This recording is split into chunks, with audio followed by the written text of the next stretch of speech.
Riding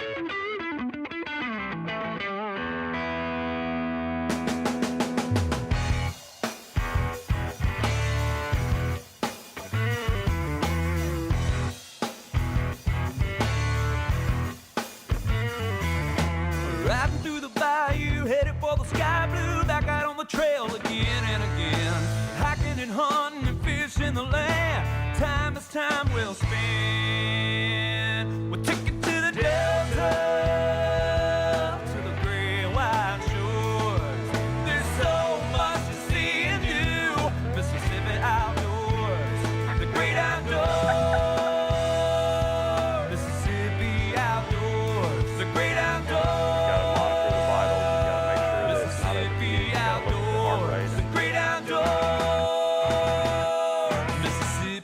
Outdoors.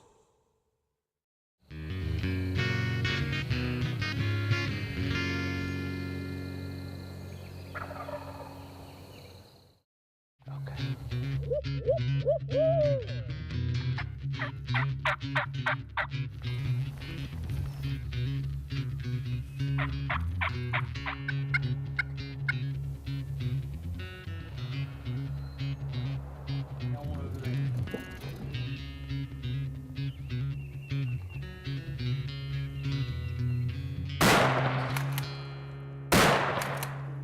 Yes, sir. Okay, folks, today on Mississippi Outdoors, we're gonna be doing a turkey hunt over in Carroll County. It's about 52, 53 degrees. Pretty chilly this morning, but it is nice and clear. The turkeys hopefully should be gobbling and we can get on some. Derek, can you give me your thoughts on what the turkeys might do this morning? Yeah, over the past couple mornings, I can say that at least we've been hearing 7 or 8 where we're going. So they've been pretty fired up, so we'll see what happens. All right, folks, it's getting that time. We got about 15 minutes before we need to be where we need to be. So anyway, good luck.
Behind that black stump.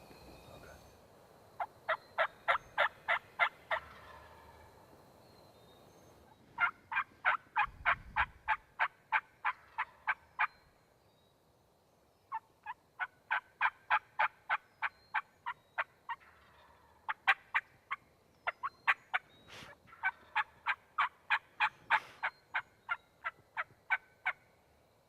We got a gobbler to our left, about 80, 85 yards. Sounded good.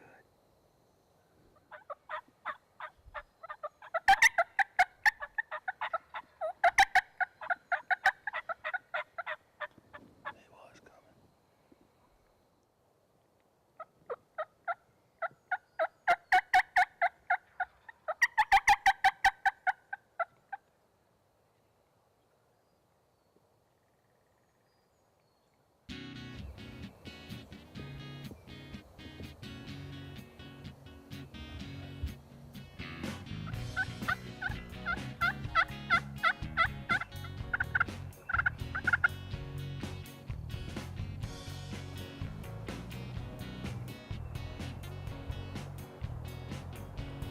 We had him within about 85 yards to our left right here.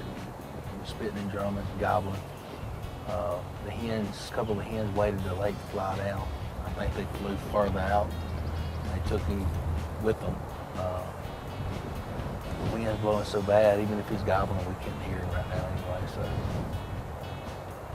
Women always get their way.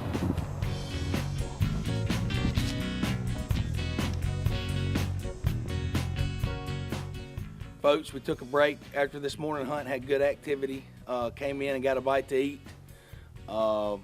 Weather is it's a little warmer outside, about 82, 83 degrees. Winds kind of gotten higher. Derek, do you know a little bit about where we're gonna go this evening? Yeah, it's gonna be a lot of fields, and it seems like the turkeys have started to be real active this time of year, especially the weather, the way it's changing and stuff. So I think we got good luck going out there on the fields on this side. Well, hopefully they're not henned up. Maybe they broke loose a little bit and see if we can get on one. That's right. Burning daylight. That's right.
We got a gobbler off in the bottom. He's got a lot of hens with him. We're gonna get up and go around and see how close we can get to him.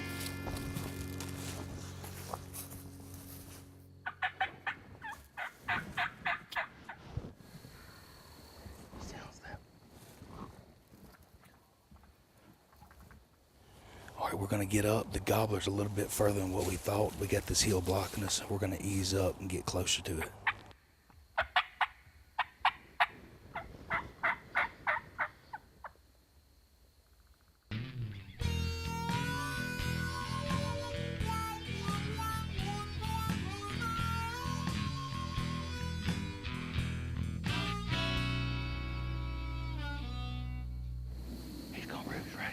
She just flew up.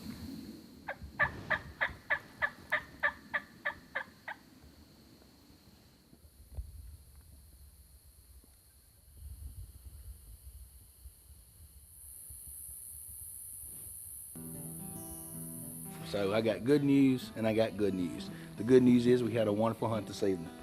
The better news is they roosted right above where we were set up. We had him come in within probably about 60 yards. Got a little dark. We chose not to shoot. He flew up probably about 70 yards from us. So we're gonna go back in there and set up on him in the morning and hopefully we'll get him.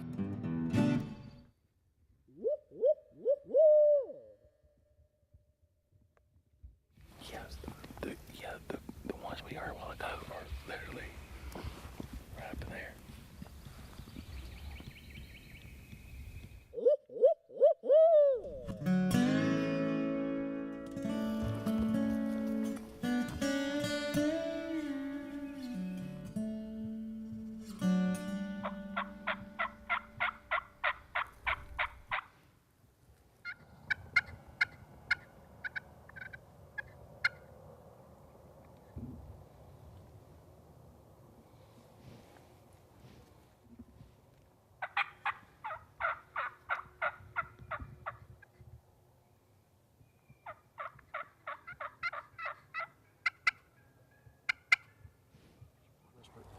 We got a hen off to our left coming in.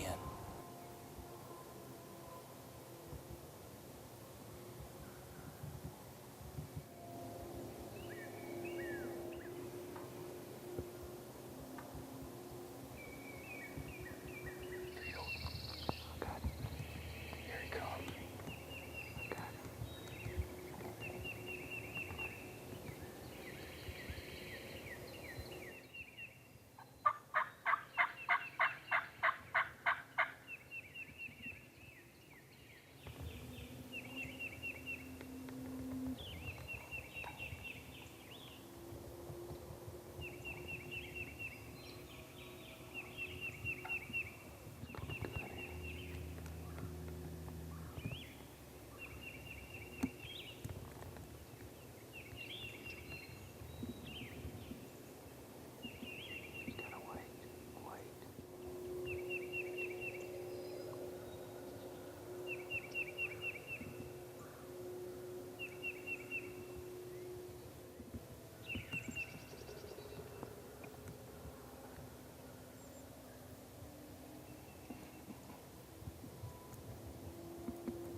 take him anytime. You can shoot him anytime. Wait. He's going by the tree. Sure shot. Take him. You can take him now. Good job, Derek. Good job, buddy. Go get him. That was probably I would guess a 60-something yard shot. He made a good shot on the second one, though. I believe it's going to be a good bird. Hey, you got him on the second shot. Oh, man, rolled it. Yes, sir. That's a good turkey, dude. Woo. Hey, as soon as I was finished to shoot, he shot him out from under me. No, I'm glad. That's awesome. Got a rope. Look at the colors in that thing. Oh, that was awesome, man. I didn't think he's ever gonna come out from around that corner. Folks, this morning it was a beautiful morning. We came out this morning. We got a beautiful bird here. First one I got missed on, but hey, the good Lord provided, and That's why we have 3 bullets. that's why we have 3 bullets. Ain't nothing like it. So I think it was over a 60-yard shot, a good shot. Yeah. But you rolled him on the second shot. That's right. I couldn't get on him. I was going to actually try my best to help you out, but there was a tree in my way. So, but I think what helped too is when that hen went down that road and got to the bottom of the hill. Yeah. She started calling to him, and he came, got back and strut, and then walked up on the hill, and That's right. lights out. Got to follow them women. For over 70 years, Mississippi Outdoors magazine has served the readers of the Magnolia State. The magazine contains interesting features such as wildlife photography and solunar tables. Subscriptions to the magazine are very inexpensive, and when you subscribe, you'll receive 6 bi-monthly issues containing articles on hunting and fishing in the state, public lakes, state parks, and our wildlife management areas. For more information, call our toll-free number at 1-888-874-5785.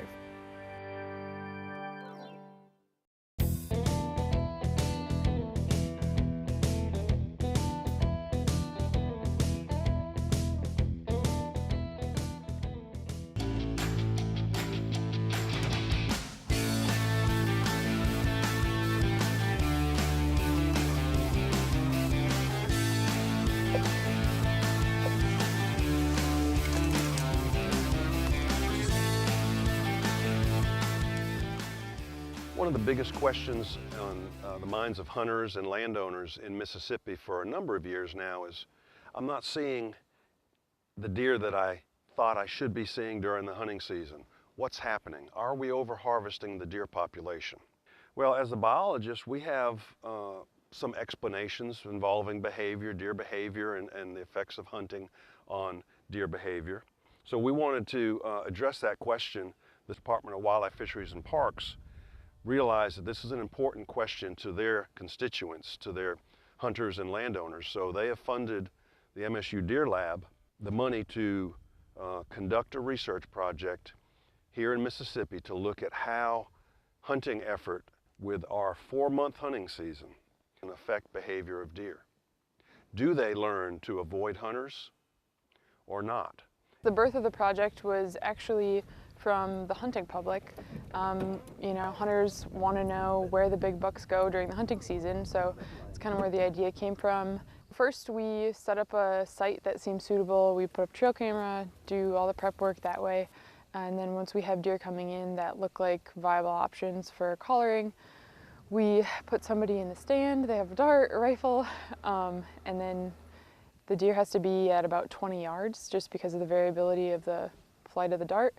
And dart them, wait for them to go down. The darts have a tracking device in them, so once the deer is down, we just track it that way, go find it, process it. We put the GPS collar on the deer. That's the most important thing that we're doing to try and get, track their movements. But we also do some other things, give them some ear tags, antibiotics to help them through the processing procedure. We use night vision to try and see what's happening once the sun goes down.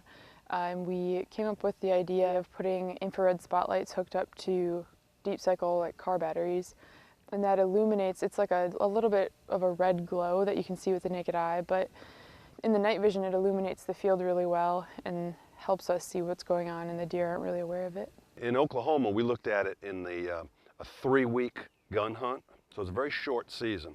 But after the opening weekend, deer decreased their observability or visibility to hunters by 62%. And we knew they were in the area where the hunters were hunting because we had collars on them. They went from being seen opening weekend to not being seen after just 3 days of hunting pressure. So that study in Oklahoma helps us explain to hunters and landowners why they're not seeing as many deer. Today we're out here in Madison County. We're meeting Ashley and the rest of the researchers at MSU, and we're getting ready, preparation-wise, to start getting ready to get on the stand and actually try to dart a deer this evening. We have to sight in the dart guns to make sure that they're accurate, that they're hitting the right spots. The darts and the drugs and all that material, all that has to be very meticulously taken care of and prepared for so that nothing goes wrong when the timing is right. Oh yeah, you almost Robin Hood at that one. We use special night vision goggles so that we can see the deer out in the field without having to turn on lights, and we can maintain our secrecy being on the stand but be able to tell characteristics about the buck to know whether we want to dart it or not. These are our night vision goggles that we currently use. Once the sun goes down, we'll switch to night vision and run these with a laser on the dart gun. Allows us to continue on into the night and into the morning dart.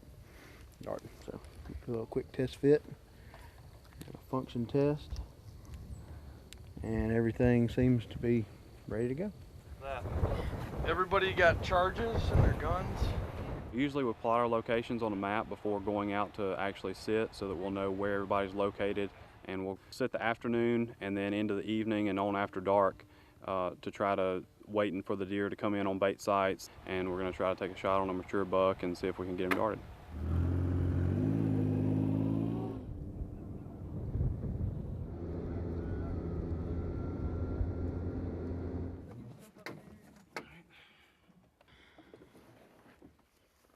And there was deer when I darted this one, and I got down. There was deer coming to the food plot. They were coming from that way. There's water over there somewhere, and you can hear them. MDWFP has a long, rich history of working with MSU on these different projects, particularly with whitetail deer. It'll be a lot of good information that comes out of it, but there's always, you can't go into one of these situations without learning a lot also. And so it's, like I said, it's a learning experience for both agencies, and it's just nothing but good for the resource as well.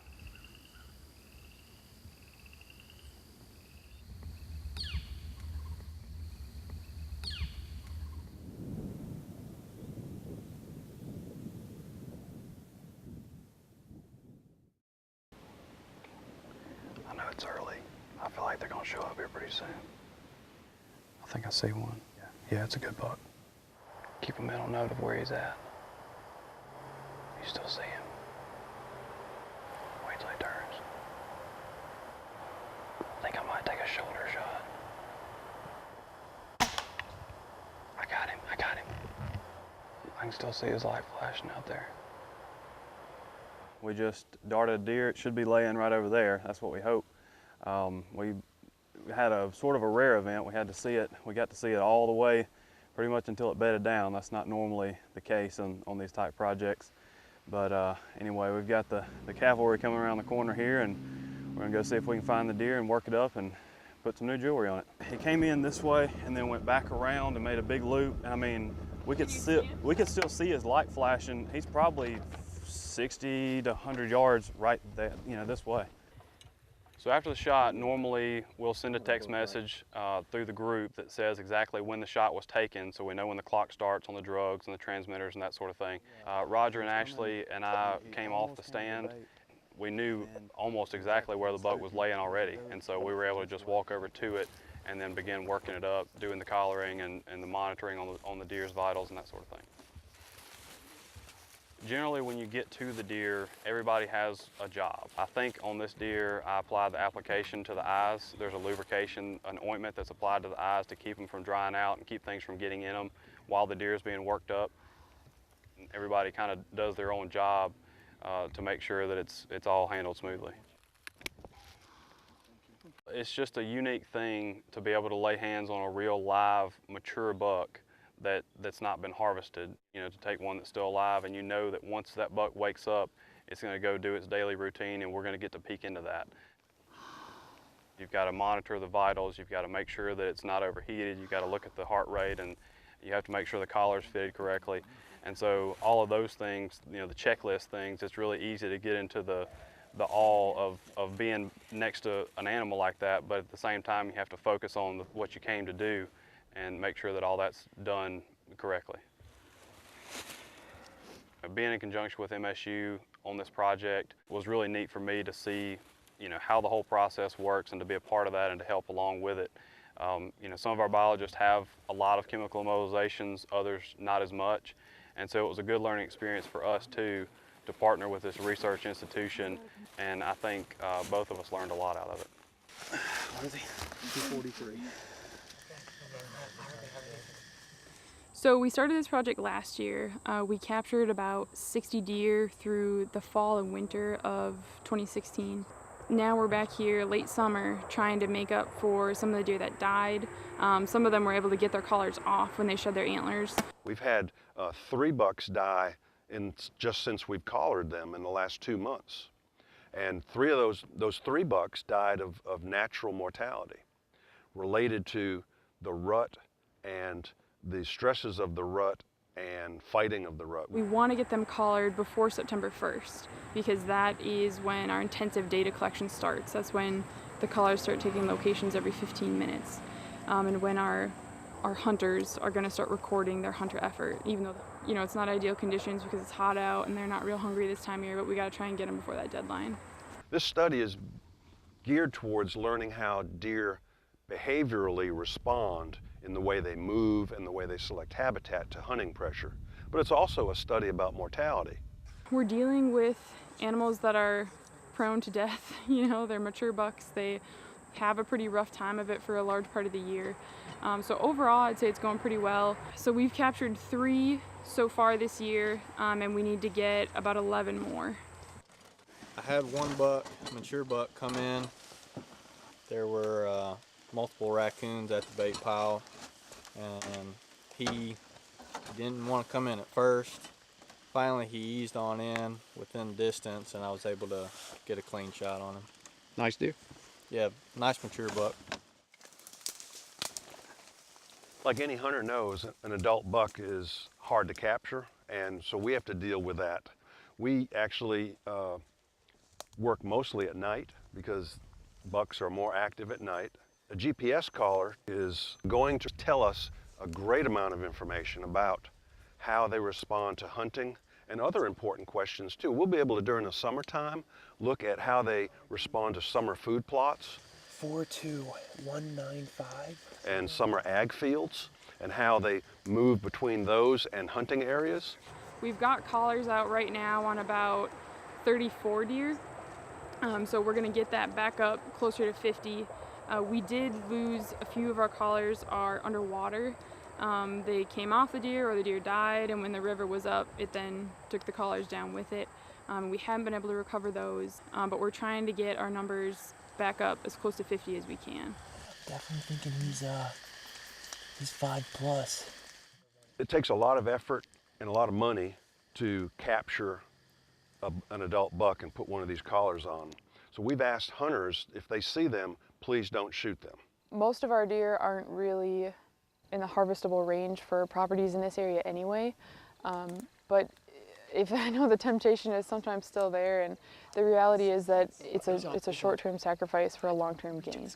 We can't regulatorily say that. It's not against the law to shoot them. We just ask them not to allow us to study those animals. We're going to learn information that will benefit the hunters.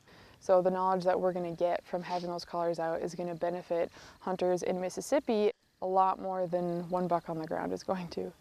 We need to be patient. In a couple of years, we'll start analyzing the data, and we'll learn how deer respond or don't to hunting activity and a whole host of other questions related to keeping white-tailed deer an effectively managed species here in the state of Mississippi.